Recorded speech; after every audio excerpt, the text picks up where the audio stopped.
Hi everyone, welcome back to Daily Freddo. Imagine you booked a flight to go for your dream holiday. You pay for your assigned seat, you get on a plane and see this. Is this your seat?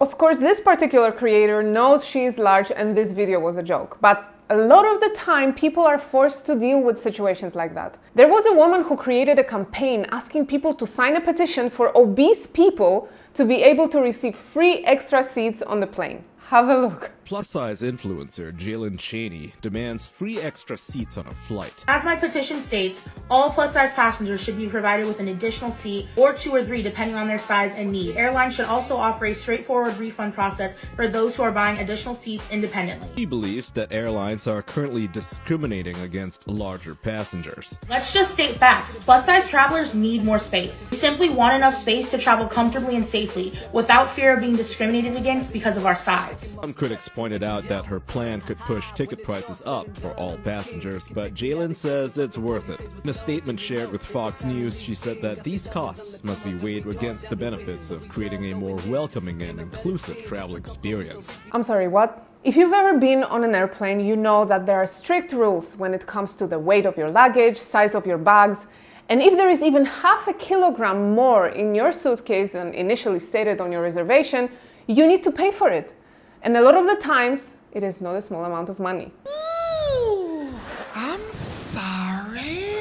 Your bag is 2 pounds over. You're gonna have to take 2 pounds out of your bag. Does anybody know what 2 pounds is?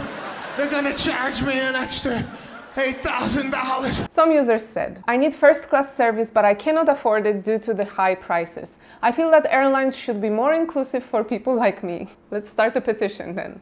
Another one, what about tall people? My knees always hit the seat in front of me. Are we discriminated against too? Good question. Another one, so should small people only pay half?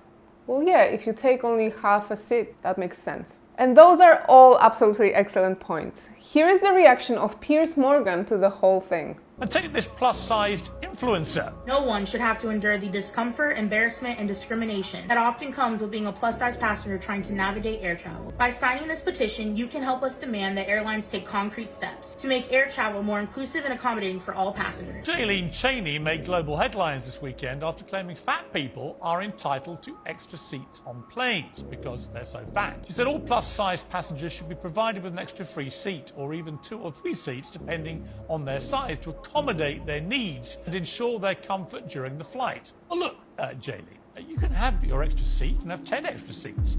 But you've got to pay for them. Why should you be entitled to special treatment, raising the cost of travel for everybody else because you're obese? Maximum self-entitlement, 0 self-accountability. Well, what he said. Why is it that in our times a person experiencing any inconvenience expects the whole world around them to change in order to make things easier for them? I'm so embarrassed. I wish everybody else was dead. How is it that for decades people had no issues fitting in the airplane seats, and it is only now in the age of fatfluencers we are facing this problem? Granted, air travel looked different back in the day. Seats were definitely larger, there was more leg room. Commercial flights stuff people these days like sardines in the economy class. But that just means if you are a larger person, you gotta buy that extra seat. It is what it is. Idiots. Let's take hotels, for example. If you want a larger room, you gotta pay for it, right? Or if you need a larger car to transport more people, you need to pay for that too. If you want an extra seat on a plane, guess what?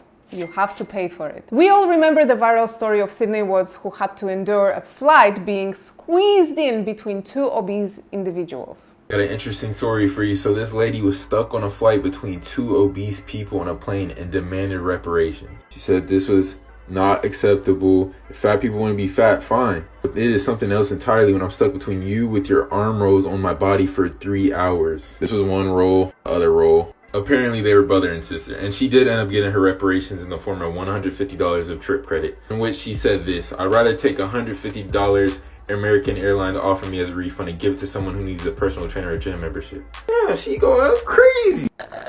Some comments said, her feelings are completely valid. This would be so miserable. And another one, I love people who say what everyone else is afraid to say.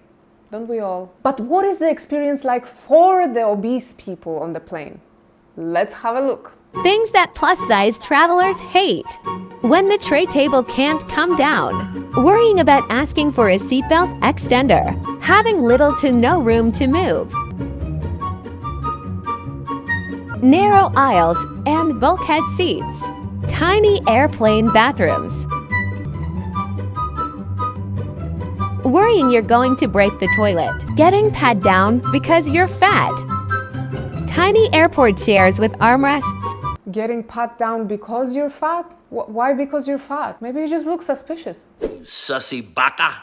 Anyway, we have to read the comments, of course. Someone said, things normal travelers hate. Sitting next to plus-size travelers. Another one, a lot of these are things that tall travelers also hate. The difference is that tall people can't change their height. Get it? And I agree with this one. I personally know someone who had to stand most of his flight because he is so tall he couldn't fit in the space he had. His knees were hurting, everything was bothering him, so he had to stand. Another comment says, I think this should be considered a wake-up call. Yep, if you can't open your tray table, that's a wake-up call. Wake up! Wake up! I mean, if you know you are a larger person, cool. Live your best life. But like the rest of the society, you have to make sure you are being considerate of others. If you know for a fact that you will take up more than one seat, just buy an extra seat. Upgrade your reservation, whatever has to be done. Basically, deal with it like an adult. Do I agree though that the airplane seats should be larger and have more room in general? Hell yes! We could all use a bit more comfort when flying economy. So what do you think? Should plus-size people get more privileges? In this case, free airplane seats? Have you ever had to deal with problematic situation like that? As usual, let me know what you think in the comments. And if you want to see more content from me, check out one of those videos. And as usual, make sure to subscribe, turn on the notifications to never miss another Daily Freddo episode. That's all for today. Have a good one. What does it matter if it's on top or underneath? The guy behind me is 500 pounds. That doesn't matter?